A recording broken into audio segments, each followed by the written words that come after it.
Hi, Andrew Clark, founder of Medway Realty in Sarasota, Florida here. Today I'm going to talk to you about why so many realtors fail. Well, let me tell you, I can give you a short answer or I can give you the long answer. I'm going to give you a very short answer and it's very simple. The reason they fail is because they don't do the work. Realtors fail because they don't know what it takes and they don't spend most of their day doing activities that generate new opportunities. Realtors fail because they spend all of their time getting ready to do something great, but they actually never make the effort to actually do something great. And I'll tell you the reasons realtors fail is because they don't put themselves in an environment where they're around productive people. When you work with a bunch of agents that aren't producing anything, or with a broker who doesn't care, or who is more of an office manager than a real estate generating sales leader, what do you think the results are going to be? So you've got to put yourself in a position where you have a greater opportunity of success. So I'm going to give you the top 10 reasons why realtors fail, and then I'm going to give you a process of avoiding these things.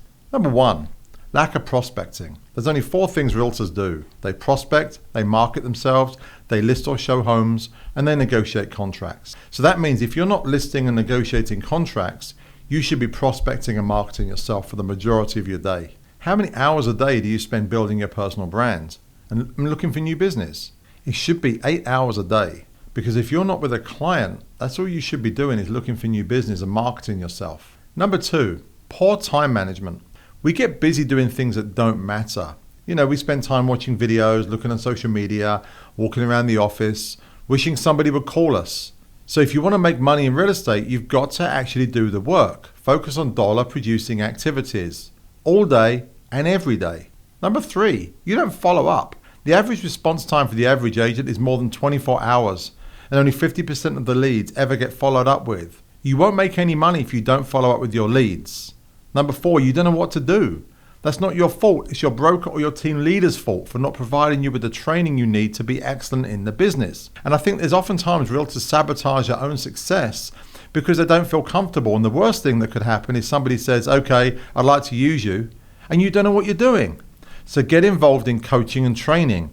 Get mentored by somebody who's great at the business with a proven history of success. Number 5, failing to adapt to using technology. Now, technology is a great equalizer. AI, using tools and technology levels the playing field that gives you the ability to be excellent and faster.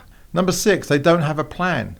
You've heard it said before that a ship bound for no harbor, no wind is favorable. If you don't know where you want to go, all the training in the world is not going to help you get there. You've got to be clear on where you want to go and have a clearly defined plan.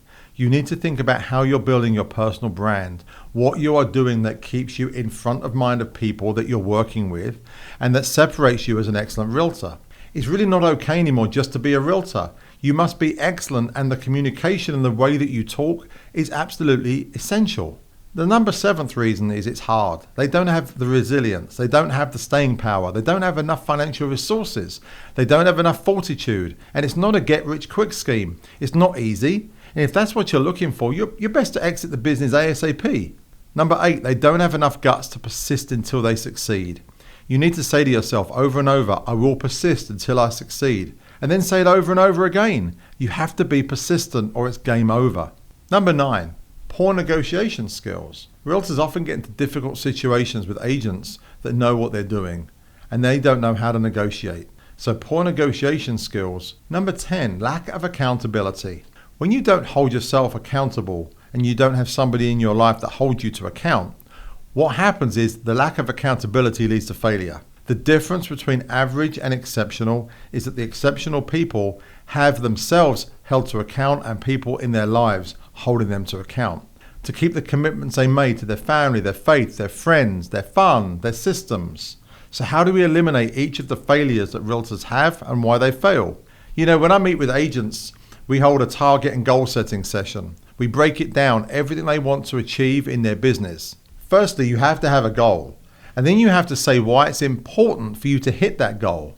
I then ask you to make a list of all the excuses for failure that you're going to use a year from now when you don't hit those goals. And then one by one, we go through and eliminate all of those excuses for failure with an action list of what we're going to do when that excuse comes up. Now, by eliminating our excuse for failure, what happens is you ultimately end up with success. Message me for a copy of the Goal Achievement Action Plan where you can actually follow through with those excuses for failure and how we eliminate that in our process. So are you ready for a solution? Lack of prospecting. How do we eliminate that? We block time every day to prospect. We practice scripts and we dialogue, and then every day we get on the phone and we prospect for a minimum of 2 hours a day. I would say 3 hours, to be honest, until you're making money. The second thing is poor time management. The solution for that is we implement our ideal weekly schedule. It's a time management system that helps you manage your time and be more efficient. Inadequate follow-up means that you've got to follow the ABCs of lead management. You need a business plan. You have to develop a clear path with measurable results.